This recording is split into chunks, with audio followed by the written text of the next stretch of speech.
오늘 응답받고 성취될 하나님의 말씀은 마태복음 3장 13절에서 17절까지의 말씀입니다.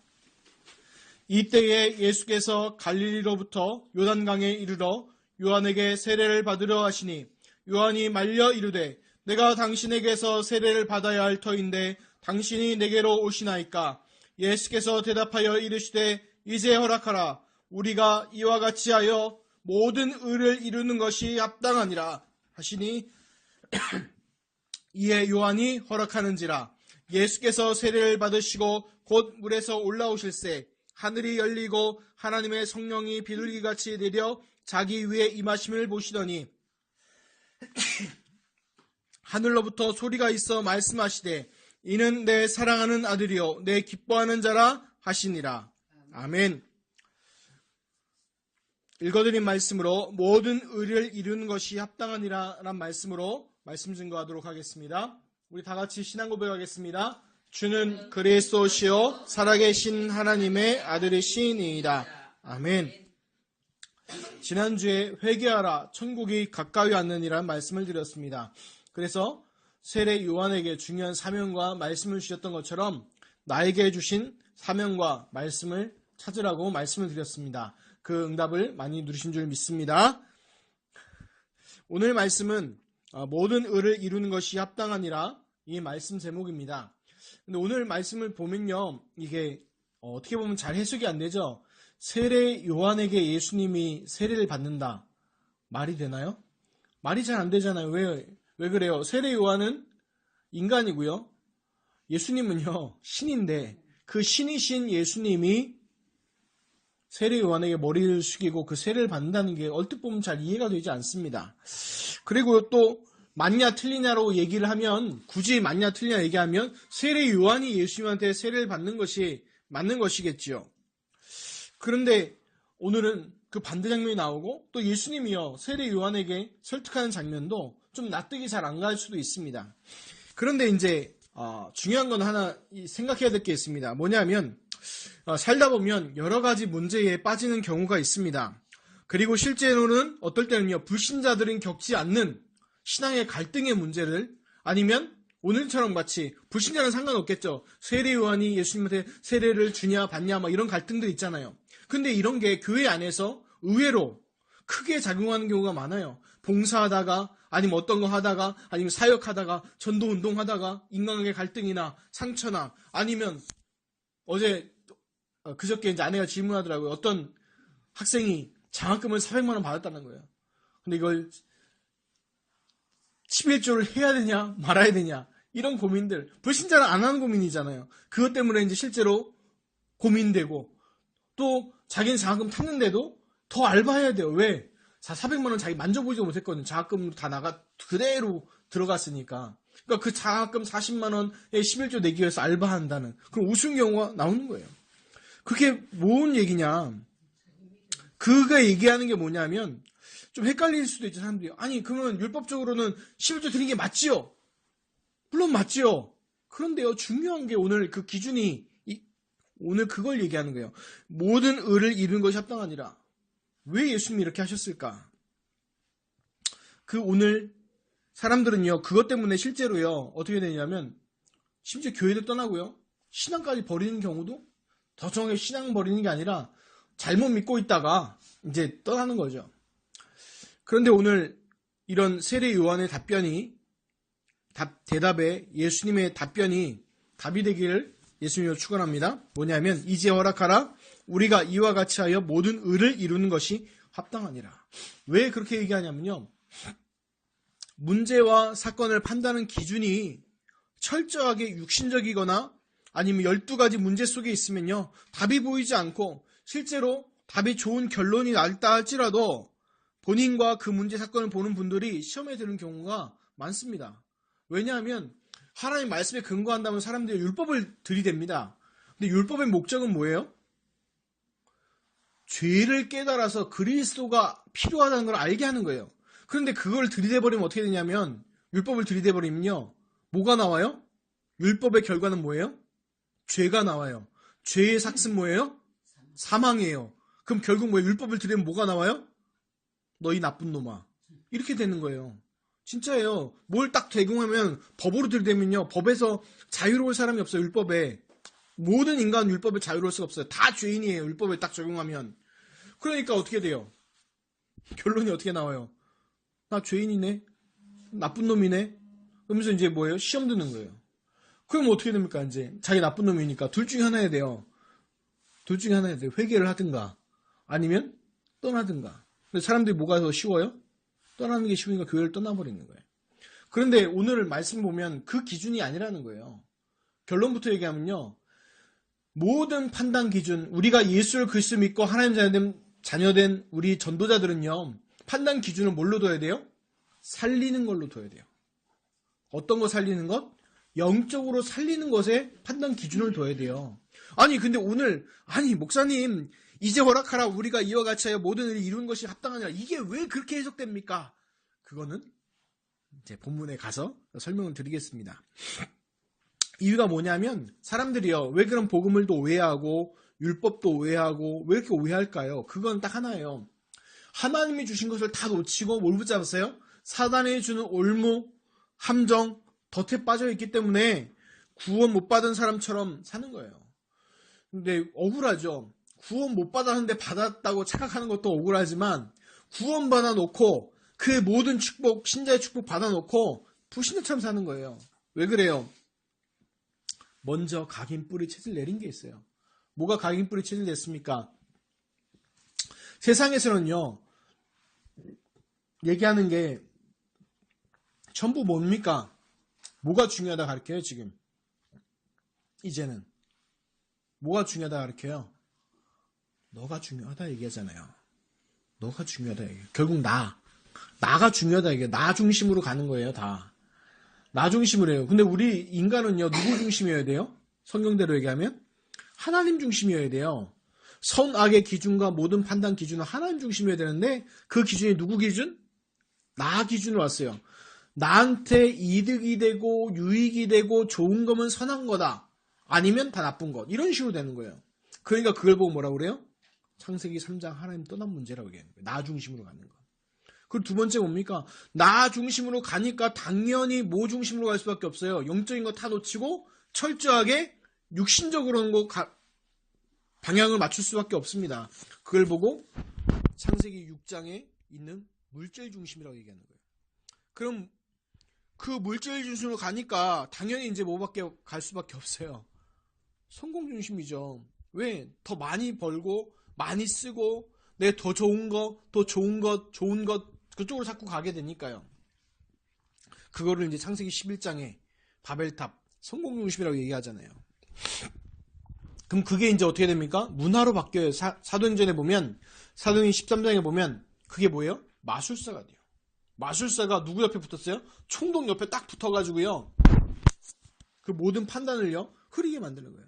쉬운 말로 최순실이라는 그 이상한 사람이 박근혜 대통령 옆에 딱 붙어가지고 영적 판단 못하도록 계속 장악하는 것처럼 총독 옆에 딱 마술사가 붙어가지고 쫙 하는 거예요. 근데 그게 이상하지 않아요. 왜 그래요? 문화가 돼버렸기 때문에. 지금요 정치인들 가운데요. 정치인들의 종교 영향력 받는 사람이 굉장히 많습니다. 제가 개인적으로는 안땡땡씨를 좋아하지만 그분도 싫어요. 왜 그러냐면 그분에게 중요한 영향력 받은 거는 불교거든요. 오죽했으면 국민의당 그 표시가 합장하는 거겠습니까? 그런데 그런 게 그 사람만 뿐만 아니라 김무성 씨도 그렇고 정치인들이 다 그렇다니까요. 왜 그래요? 답이 없으니까. 그리고 창세기 3장, 6장, 11장이 문화화 돼가지고 나타나기 때문에 사람들이 당연하게 여기는 거예요. 그리고 사도행전 16장에 어떻게 됐습니까? 귀신 들려 점치는 여종이 나오잖아요. 사람들이 그 점치는 것에 대해서 아무렇지도 않아요. 그게 문화됐기 때문에. 그래서 우리나라는요. 신년이 되면 어디가 바빠져요? 아예 대대적으로 광고합니다. 인터넷 포털 사이트부터 시작해가지고 토정, 비결 이런 게 막 나오죠. 그게 문화에 있는 거예요. 사람들이. 어떤 사람들은 그렇게 얘기한다고 하더라고요. 그 신문을 제일 먼저 보면 뭐 보냐? 토정, 비결 본대요. 그거 나오는 거. 말이 됩니까? 근데 그게 창세기 3장, 6장, 11장에 그 하나님 떠나 있고 나 중심 되어져 있고 물질 중심, 성공 중심이 되어 있는 게 문화로 나타날 때는 사람들이 받아들이는 거예요. 또 사도행전 13장에 보면 어떻게 되어 있어요? 우상 신전과 우상 문화가 가득 차 있는 거예요. 그게 심지어 경제를 이루기까지 합니다. 지금 똑같죠. 세상의 문화가 똑같아요. 아니라고요? 몰라서 얘기하는 소리예요. 조금만 들어가면 다 그래요. 지금 요즘 가장 뜨고 있는 뮤지컬 아이다. 이런 것들 다 보면 전부 다 뭐예요? 뉴 에이지에 하나님 떠나 있는 나 중심에, 물질 중심에, 성공 중심에 그 얘기가 쫙 파고들어 있어요. 근데 그것이 문화의 메시지로 딱 들어오니까 사람들이 뭐예요? 그대로 수용하고 있죠. 그럼 그게 어떻게 이제 나타나요? 겉으로 나타나는 게 이제 문제가 나타나는 게 불신자 6가지 상태로 나타나게 되는 거잖아요. 그걸 보고 뭐라고 12가지 문제라고 얘기하잖아요. 그대로 당하게 됩니다. 그래서 불신자는 그것 때문에 망한다 치지만 정말 억울한 게 뭐냐면 구원받은 하나님의 자녀가 이 12가지 문제에 그대로 잡혀 있는 거예요. 얼마나 억울합니까? 하나님께서는 축복을 다 주셨는데 그럼 우리가 어떻게 됩니까? 인간 스스로가 이 12가지 문제를 해결할 수 없기 때문에 누굴 보내셨어요? 하나님이 예수님을 이 땅에 그리스도로 보내주셔서 하나님 떠난 문제 해결하신 선지자 되시고 죄 문제 해결하시는 제사장 되시고 사단과 마귀의 모든 권세를 꺾으신 참된 왕 되시잖아요. 그분이 누굽니까? 그리스도. 그 증거로 십자가에 죽으시고 죽은 3일 만에 부활하시잖아요. 그러니까 누구든지 이 예수님을 그리스도 믿으면 구원받고 하나님의 자녀는 축복을 주셨잖아요. 그래서 그 축복을 누리시길 바랍니다. 아멘. 그래서 이 사실 믿기만 하면 구원받고 하나님의 자녀가 된다는 것이 성경의 약속이잖아요. 그래서 여러분들이 계속해서 그리스도를 계속 강조하냐? 우리가 다른 건 없어요. 다른 거 강조할 거 없어요. 오직 예수예요. 오직 그리스도입니다. 말씀으로 돌아가겠습니다. 13절, 14절을 보겠습니다. 이때에 예수께서 갈릴리로부터 요단강에 이르러 요한에게 세례를 받으려 하시니 요한이 말려 이르되 내가 당신에게서 세례를 받아야 할 터인데 당신이 내게로 오시나이까. 일단 본문 들어가기 전에 좀 생각할 게 있어요. 침례교 사람들은 자꾸 이거 강조하죠. 세례가 아니고 침례다. 그러면서 모든 성경도 침례라고 얘기하잖아요. 성경에서 보면 원어에 보면요. 이 원어가 이쪽 침례교는 침례로 번역해버리고 이쪽 장로교는 세례로 번역해버리거든요. 그런데 원어적 의미를 보면 침례가 맞냐 원어로 보면 침례냐 세례냐 얘기하기 전에 뜻은 뭐냐 하면 씻기다의 뜻이에요. 씻긴다 는 뜻이에요. 그래서 세례를 왜 줬다고 얘기했죠? 회개의 의미로 죄를 용서 씻긴다는 의미로 했잖아요. 그런 것처럼 이 세례 요한의 세례는 그 회개의 세례였단 말이에요. 그런데 그 의미와 모든 걸 따지면 그 세례는 정식으로 어떻게 줬냐면 사람을 물에요. 어떻게 합니까? 담궈요. 담궜다가 꺼내요. 담궜다가 꺼내요. 그럼 뭐예요? 그 모든 죄를 씻는다는 의미를 갖고 두 번째 뭐냐면 우리 이제 예수님 이후에 그 침례나 세례는 예수님과 함께 십자가 죽어서 옛사람은 나와 물속에 죽었고 새 사람은 살아난다 이 뜻이에요. 그렇게 말하면 침례가 맞죠. 그런데 중요한 건 뭐냐면 예수님 당시도 예수님 당시 그 지역이 물이요 흔하지 않아요. 툰드라 지역이 툰드라가 아니라 그 광야 지역이기 때문에 물이 귀해요. 마실 물도 없는데 몸을 잠궈요? 사막에서 마실 물도 없는데 몸을 담글 수 있어요, 없어요? 예?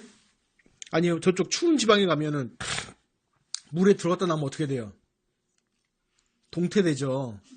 그쵸? 바짝 얼잖아요. 그럼 어떻게 합니까? 목숨 걸고 세례 받아야 돼요. 그러니까 뭘로 바꿔요? 세례의 중요한 의미를 알아야 돼요. 그 물로 머리를 한다는 게 나는 예수 그리스도와 함께 십자가에서 이미 죽었고 새로 삶을 산다. 예수와 부활의 새로 산다. 그 의미고 그 물로 내 모든 죄를 씻긴다. 이 뜻이에요. 아멘.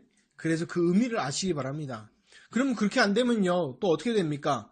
우리가 자꾸 어떤 건 그 본래 의미로 회복한다 그러면 우리가 성찬하는 거 있잖아요. 성찬하는 것도 또 걸려요.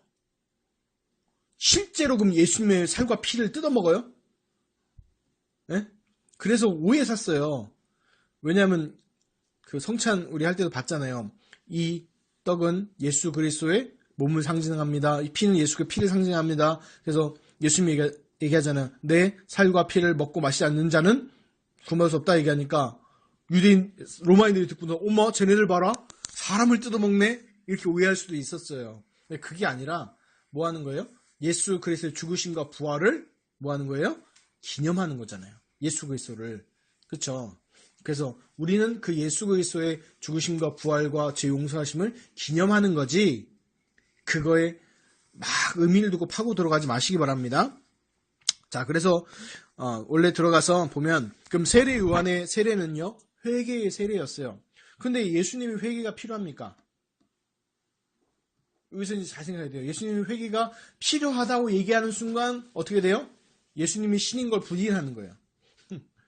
필요 없다고 하면요 몸맥상 안 맞는 것 같죠? 그럼 어떻게 해야 되냐? 이거 하나 인정해야 돼. 예수님이 완전 신이면서 동시에 뭐예요? 완전 인간이죠. 그래서 여기서 뭐가 강조돼요? 인간이신 예수님이 강조되면서 동시에 기억할 게 있어요. 뭐냐면 이제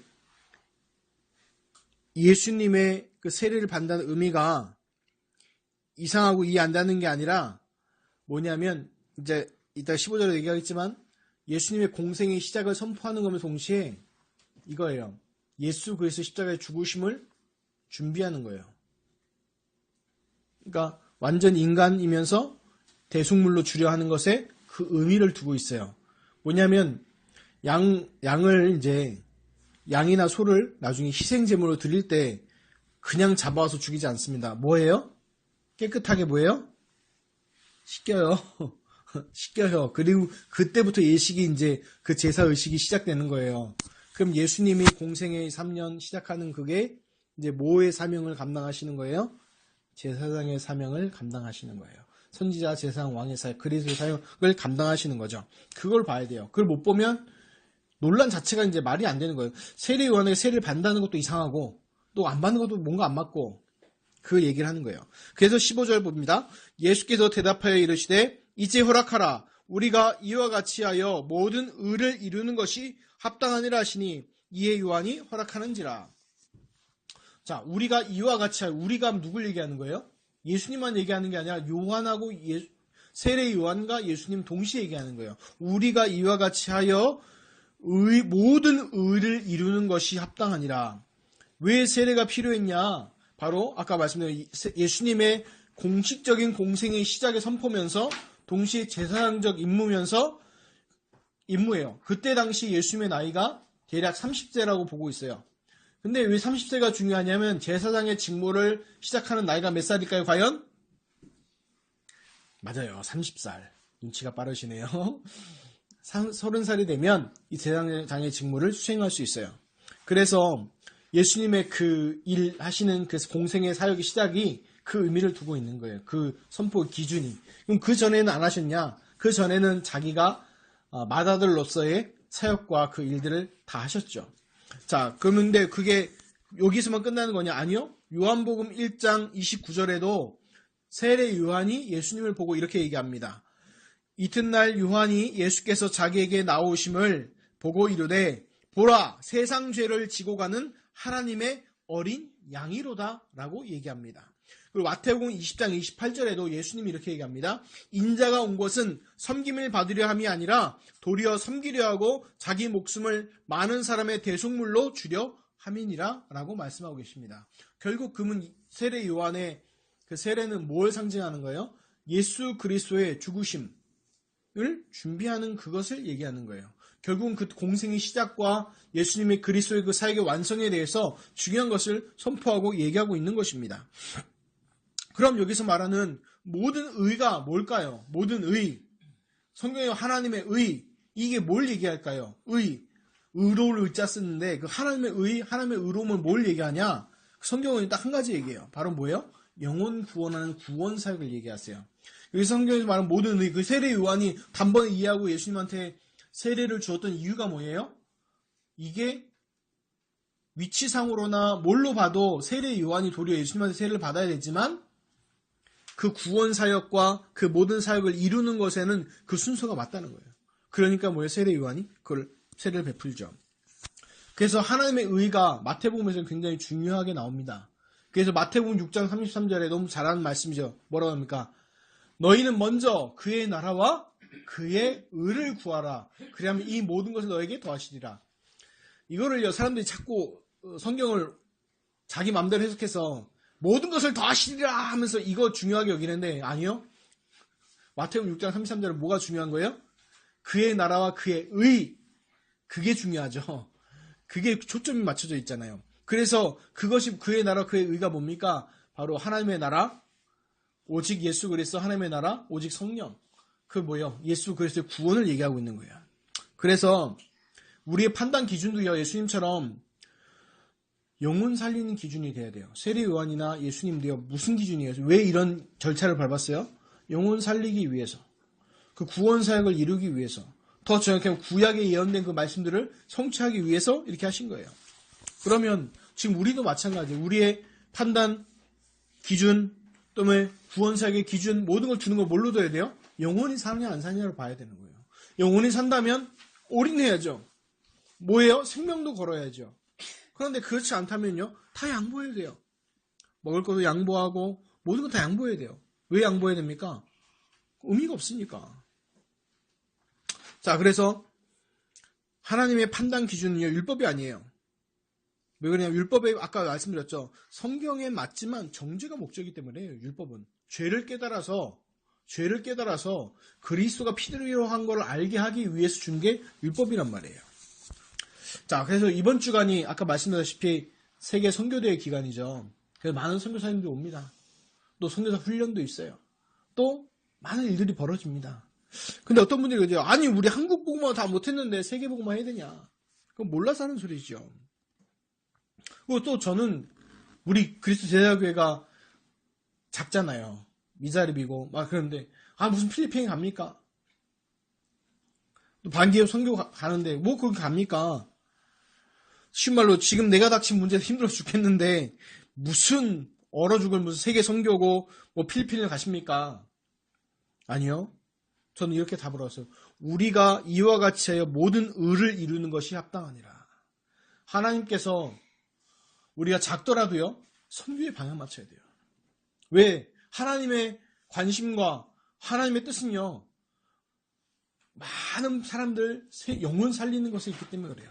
단지 우리만 잘 먹고 잘 살자, 그게 아니라 하나님의 뜻은요, 그 영혼들 살리는 거에 있어요.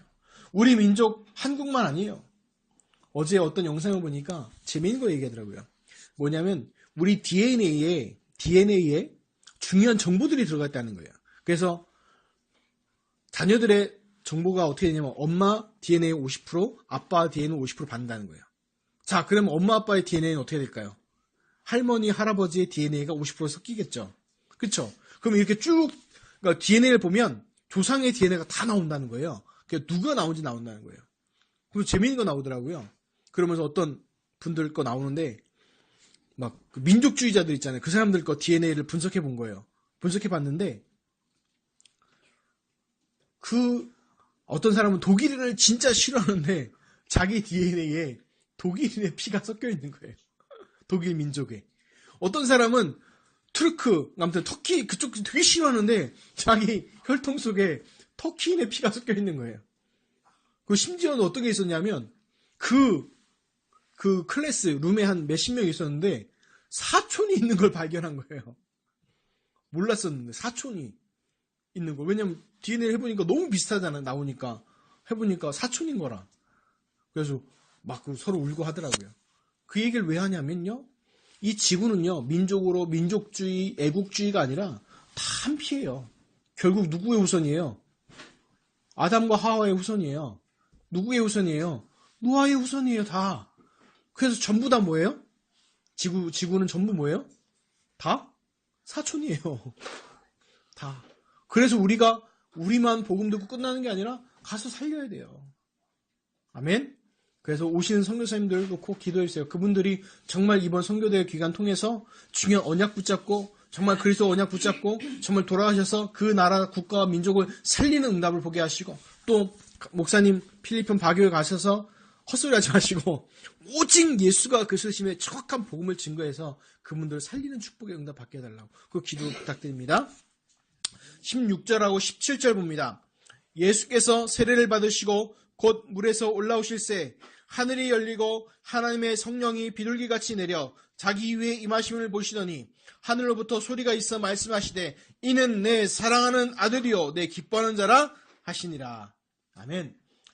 삼위일체의 하나님이 동시에 나타나오는 유일한 성경 구절이 여기입니다. 유일해요. 딴 데 이렇게 동시에 안 나타나요. 성부 하나님은 위에서 말씀하시고 성령 하나님은 임재하시고 성자 예수님은 밑에서 세례받고 올라오시죠. 그래서 동시에 나오는 장면이 유일해요. 그런데 이게 굉장히 구원사적으로 중요합니다.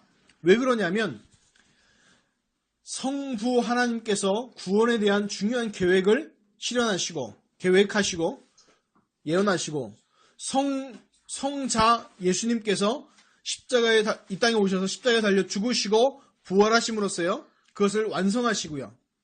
성령 하나님께서 시간과 공간을 초월해서 우리에게 그 구원을 성취하셨어요. 이루셨어요. 그래서 성부, 성자, 성령 삼위일체 하나님께서 그 구원을 이루셨어요. 이것을 중요하게 봐야 돼요. 그런데 유행어를 딴다면 그런데 말입니다. 사람들은 여기에 어떤 관심이 있냐?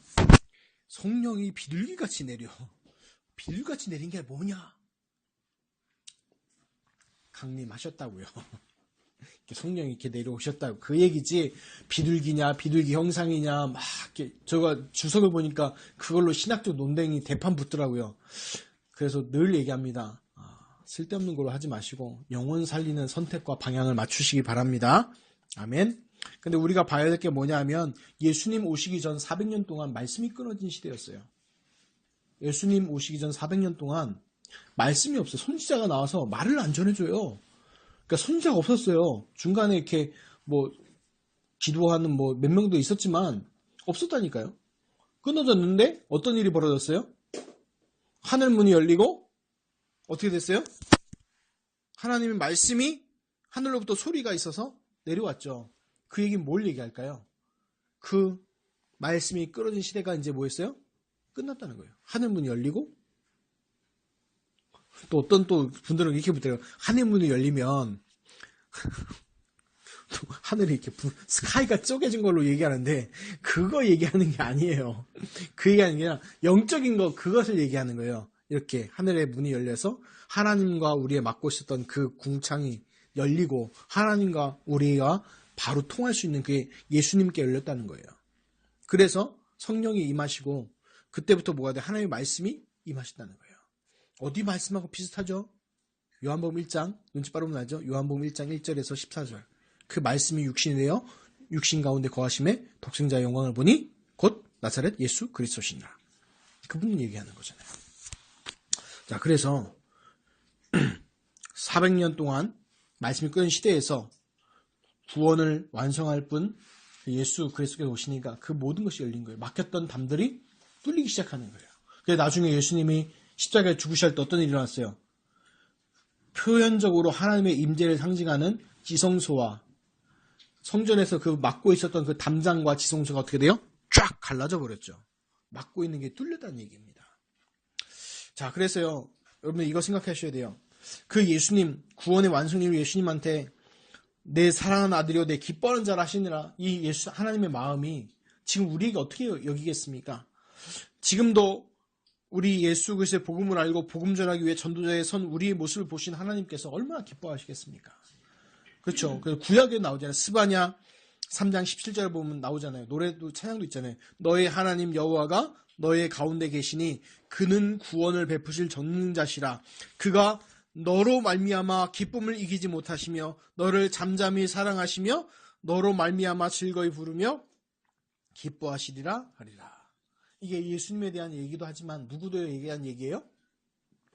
구원받은 하나님의 자녀, 전도자에 대한 얘기이기도 합니다. 그래서 마음에 자긍심과 자부심을 가지시기 바랍니다. 나는 누구다?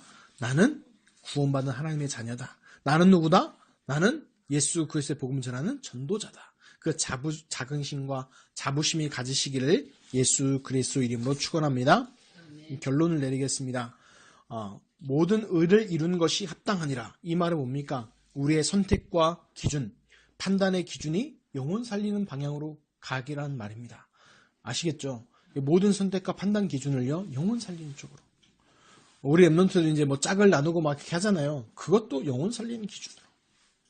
어떤 거 선택해야 될 때 오잖아요. 어떤 거 막 선택해야 될 때도 그때도 무슨 기준으로? 영혼 살리는 기준으로. 아니 그거 상관없을 때는요. 상관없으면 양보하세요. 다 양보하세요. 다 괜찮아요. 하나님이 좋은 것으로 인도하십니다. 더 좋은 것으로 채우십니다. 왜? 하나님은 살아계시고 역사하고 계십니다. 그래서 중요한 게 그러면 어떻게 하면 그렇게 영혼 살리는 방향으로 갈 수 있을까요? 큰 거 하지 마세요. 큰 거 하려고 하다가 무너집니다. 그럼 뭐 하냐? 작은 도전하세요. 작은 도전 3가지 하시기 바랍니다. 첫 번째 무슨 도전이냐? 말씀을 찾으시기 바랍니다. 어떤 말씀이냐? 메시지 말고요. 하나님의 말씀 찾으세요. 히브리서 4장 12절에 뭐라고 얘기했습니까? 하나님의 말씀은 살아있고 활력이 있어 어떤 강한 검보다 예리하여 우리의 영과 혼과 관절과 골수를 밀찔러 쪼개기까지 하시며 마음과 생각과 뜻을 감찰하신다고 했습니다. 그래서 그 하나님의 능력의 하나님의 말씀을 붙잡아야 됩니다. 그래서 어떤 말씀? 하나님이 나에게 주신 말씀 찾아보세요. 성경이 이렇게 해요. 구하는 자에게 구할 것이고 두드리는 자에게 열릴 것이고 찾는 자에게 찾으리라 하셨습니다. 그 얘기가 뭐냐? 사람들이 오해해요. 그걸 막 응답으로 막 보는데 하나님이 응답 말씀을 주셨거든요. 그거 찾으라는 겁니다. 그리고 두 번째 뭐냐면 기도를 찾아야 됩니다. 근데 기도를 찾으라고 하면 사람들이요. 누구 기준으로 기도합니까? 자꾸 나 기준으로 해요. 나. 그러니까 나 기준이가 장애에 또 뭐예요? 12가지 문제에 딱 걸려버리는 거예요. 그러니까 안 하는 것보다 나은데 자꾸 불신자 수준으로 기도하는 거예요. 그거 하나님 원하지 않으시거든요. 그럼 어떻게 됩니까? 기도를 찾으라. 어떤 기도를 찾아야 되냐? 말씀에 중심을 둔.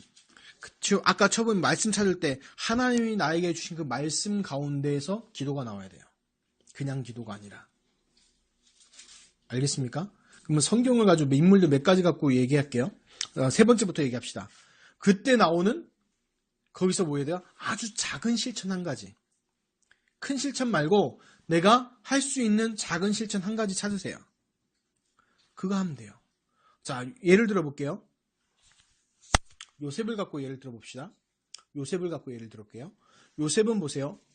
하나님이 주시는 말씀이 있었어요? 없었어요? 있었어요? 없었어요? 지금으로 보면 성경 구절 못 받은 것처럼 보이죠? 왜냐하면 그때는 캐논, 성경, 이 정경이 있어요? 없어요? 없죠? 없으니까 뭘로 줄 수밖에 없어요? 하나님께서? 꿈이나 계시나 이런 걸로 줄 수밖에 없죠. 그러면 창세기 37장에 보면 요셉이 뭘 꿔요? 꿈을 꾸죠. 다른 말로 하면 요셉에게 하나님께 뭘 주셨어요? 요셉에게 주신 말씀이에요. 근데 그 말씀을 요셉이 잊어버렸을까요? 안 잊어버렸을까요? 안 잊어버렸어요.